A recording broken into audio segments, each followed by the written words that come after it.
اعوذ باللہ من الشیطان الرجیم، بسم اللہ الرحمن الرحیم۔ مائی ڈیئر اسٹوڈنٹ، مینجمنٹ میں ہمارے سفر کو آگے بڑھنا ہے اور 4 چیپٹر ہم جو ہیں کمپلیٹ کر چکے ہیں۔ Now we are going towards the starting of chapter number 5 which is organizing. ٹھیک ہے، آرگنائزنگ جو ہے چیزوں کو آرگنائز کرنے کے حوالے سے بتایا جاتا ہے، اور آرگنائزنگ ہے تنظیم کاری، یعنی چیزوں کو تنظیمی شکل دینا۔ ہمارے اسٹوڈنٹ، یہ لفظ تنظیم کاری ہے، تنظیم ہے نکلا لفظ نظم سے۔ نظم ہے چیزوں کو ترتیب دینا، یعنی منظم کرنا، نظم، منظم، تنظیم۔ اور میں یوں کہوں گا کہ وہ تنظیم ہی نہیں ہے جس میں نظم و ضبط نہ ہو۔ تو جب ایکٹیویٹیز میں نظم و ضبط آ جاتا ہے تو وہ بڑی اسموتھلی جو ہے وہ آگے بڑھتی ہیں، and this is one of very important managerial function. تو یاد رکھیے گا آرگنائزنگ کیا ہے۔ آرگنائزنگ ایک اور انداز میں آپ کو سمجھانے کی کوشش کر سکتا ہوں کہ آرگنائزنگ دراصل آپ نے جو کام سوچ رکھے ہیں، جو آپ نے پلان کر رکھا ہے، وہ پلان کس سے آپ کروانا چاہتے ہیں، تو ان کرداروں میں ان کاموں کی تقسیم کا نام کیا ہے بتائیے؟ آرگنائزنگ، آرگنائز کرنا۔ اور تنظیم کس وقت وجود پکڑتی ہے؟ تنظیم کب لفظ اپلائی ہوتا ہے؟ جب افرادی قوت یعنی لوگوں کی تعداد 2 یا 2 سے زیادہ ہو جائے اور مقاصد بہت بڑے ہو جائیں اور ایکسپینشن نظر آئے کاموں کے اندر، یعنی جب کوئی انسان بیسیکلی خود یہ کام نہ سر انجام دے سکے تو ڈیفینیٹلی اس کو اپنے ساتھ لوگوں کی ٹیم کو منظم کرنا ہوگا اور انہیں پھر کام دینا ہوگا۔ تو مائی ڈیئر اسٹوڈنٹ، یہ تنظیم اسی وقت یہ لفظ اپلائی ہوتا ہے، یہ وجود پکڑتا ہے جب انسانی اسکلز کے بارے میں کہا جائے تو انسان لمیٹیشن کا شکار ہے۔ میں اور آپ ایک حد تک ہی کام کر سکتے ہیں، کوئی بھی ہو، because we have limited time, we have limited skills and we have limited attitude. ہمارے پاس جتنی بھی جو بھی چیزیں ہیں ہمارے پاس وہ بڑی لمیٹڈ ہوتی ہیں۔ ٹائم فریم آپ کے پاس لمیٹڈ ہے، آپ کی فزیک کیا ہے؟ لمیٹڈ ہے، اس سے آگے آپ جا نہیں سکتے۔ آپ کی پروڈکٹیوٹی ایک حد پہ آ کے رک جاتی ہے، اور اگر اس سے زیادہ کام ہو تو آپ کو ٹائم بھی زیادہ چاہیے ہوتا ہے، آپ کی اسکلز چونکہ کم ہے لہذا کسی اور کا ساتھ بھی چاہیے ہوتا ہے۔ تو اس صورت میں یہ تنظیم اپنا شکل طے کرتی ہے، چیزوں کو منظم کرنا آنا چاہیے۔ تو my student, organising is a grouping of activities necessary to accomplish groups goal. کسی بھی گروپ کے گولز کو حاصل کرنے کے لیے اس گروہ کی تمام ایکٹیویٹیز کو لوگوں میں بانٹ دینا، سلیقے کے ساتھ، کرینے کے ساتھ، یہ تمام چیزیں کیا کہلاتی ہیں؟ آرگنائزنگ کہلاتی ہیں، اور اسی سے آرگنائزیشن بنتی ہے۔ تو یاد رکھیے گا، organising create organisation, organising creates organisation. منظم کرنا یا تنظیم کاری ہی تنظیموں کو جنم دیتی ہے، اور ہمیشہ یاد رکھیں تنظیمیں ہوتی ہی وہ ہیں جو ویل آرگنائز ہوں۔ اب ان کی نیچر کوئی بھی ہو سکتی ہے، ٹھیک ہے۔ تو اس میں کیا کچھ انوالو ہوتا ہے؟ کوئی تنظیم بہتر کب ہوتی ہے؟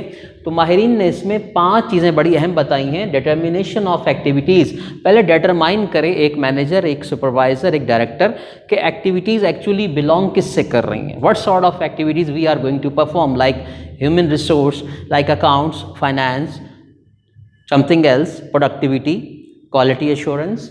گروپنگ آف ایکٹیویٹیز، اس کے بعد ہمیں یہ کرنا ہوتا ہے کہ دیکھیں کسی ادارے کے اندر کوئی ایک طرح کی ایکٹیویٹی تو نہیں ہو رہی ہوتی، کچھ مارکیٹنگ کنسرن ہوتی ہیں، کچھ اکاؤنٹ کنسرن ہوتی ہیں، انہیں سیپریٹ کرنا ہوتا ہے، بائفرگیٹ کرنا ہوتا ہے، اور اگر ضرورت محسوس کریں کہ نہیں یہ ایک جگہ پر نہیں پرفارم ہو سکتی تو ہمیں اس کے لیے جگہ ایلوکیٹ کرنی پڑتی ہے اور اس کو ایک ٹیگ دینا پڑتا ہے جس کو ہم ڈپارٹمنٹ کہتے ہیں۔ تو ڈپارٹمنٹ اسی صورت میں بنتے ہیں جب چیزیں الگ الگ پرفارم ہو رہی ہوں۔ مثلا اگر کسی شعبے کے اندر کمپیوٹر پہ کام ہو رہا ہے تو وہاں ریسرچ پہ کام نہیں ہو رہا ہوتا ہے۔ اگر کسی شعبے کے اندر فائنانس کا کام ہو رہا ہے تو وہاں ہیلتھ پر کام نہیں ہو رہا ہوتا۔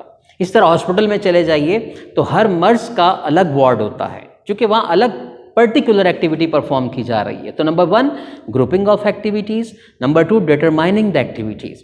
پہلے گروپنگ کر دیجئے، ڈٹرمائن کریں کہ ہمیں کون سی ایکٹیویٹی پرفارم کرانی ہے، اس کے لیے کون سا ڈپارٹمنٹ فارم کرنا پڑے گا۔ Number 3 assigning job.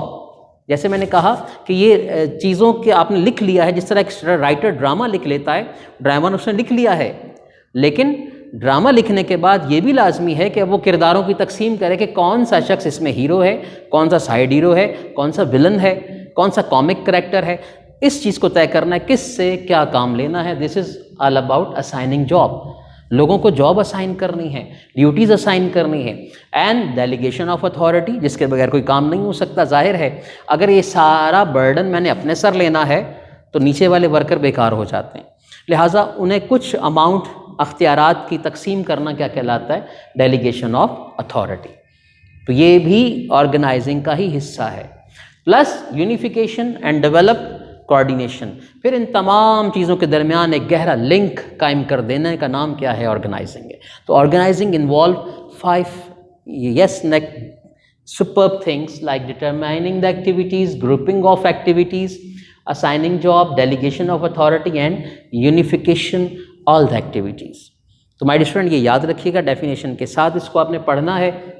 Now we are going towards types of organization. دیکھیں پریکٹیکل لائف میں بہت ساری ٹائپس ہوتی ہیں اداروں کی، تنظیموں کی بہت مختلف شکلیں ہیں. ہمارے سوشل لائف کے اندر ہم دیکھتے ہیں پولیٹیکل آرگنائزیشنز ہیں، ریلیجیس آرگنائزیشنز ہیں، سوشل آرگنائزیشنز ہیں، اکیڈمک آرگنائزیشنز ہیں، بہت سارے ادارے ہیں. لیکن نیچر وائز مینیجریل جو ایجوکیشن ہے وہ آپ کو بتا رہی ہے کہ 2 طرح کی آرگنائزیشن ہو سکتی ہیں by nature, formal and informal.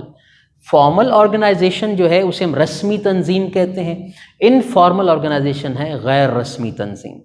My dear student, وہ تنظیمیں، وہ آرگنائزیشن جو باقاعدہ کسی پروسیس یا پروسیجر کے تحت، کسی لا کے تحت بنے، ان میں کوئی رولز، ریگولیشن یا پالیسیز فارم کی جائیں، اس میں جاب کو اسائن کیا گیا ہو، اس میں کوئی ٹاسک ڈیزائن کیے گئے ہوں، اس میں اکاؤنٹیبلٹی ہو کہ لوگوں نے کام کتنا کیا، کیا نہیں کیا، جس میں پوچھ پڑتال ہو، باقاعدہ رزلٹ اورینٹیڈ ایفرٹس ہوں. ٹھیک ہے، اس کے اندر پالیسیز کا عمل دخل ہو اور اس میں باقاعدہ قوانین بنے ہوئے ہوں اور ہر شخص اپنے کام کے لیے جواب دہ ہو. This is called formal organisation. Like university of Karachi ہے، فارمل آرگنائزیشن ہے. اس کے علاوہ ہمارا میٹرولوجیکل ڈپارٹمنٹ ہے، محکمہ موسمیات ہے، پاکستان ریلویز ہیں، واٹ ایور، بینکس وغیرہ ہیں، یہ فارمل ہیں، انفارمل نہیں ہیں. انفارمل آرگنائزیشن ان تنظیموں کو کہا جاتا ہے جو لوگوں کی پرسنل نیڈس، ایموشنز اور ایٹیٹیوڈز کی بنیاد پر وجود میں آتی ہیں.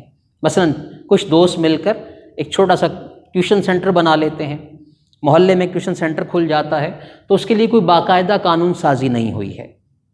2 بہنوں نے مل کر ایک کوچنگ سینٹر بنا رکھا ہے، گلی محلے میں وہ پڑھاتی ہیں، اس کے لیے کوئی باقاعدہ پروسیجر طے نہیں ہوا ہے، اس کے لیے باقاعدہ کوئی رجسٹریشن نہیں ہے، بچے آتے ہیں پڑھا دیے جاتے ہیں، اس کا کوئی ٹائم فریم نہیں ہے، جب چاہے وہ آف کر لیتے ہیں. تو لہٰذا ہمیں بڑا فرق نظر آتا ہے کہ ایک باقاعدہ فارمل ادارہ کیا ہوتا ہے اور انفارمل ادارہ کیا ہوتا ہے.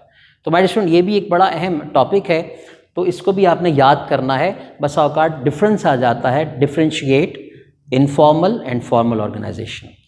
تھینک یو، بہت شکریہ. امید ہے آپ کو یہ ٹاپک ہمارا سمجھ میں آیا ہوگا. آرگنائزنگ ہم نے اسٹارٹ کر دیا ہے. اپنا بہت خیال رکھیے گا، تو ہمیں یاد رکھیے گا. السلام علیکم ورحمۃ اللہ وبرکاتہ.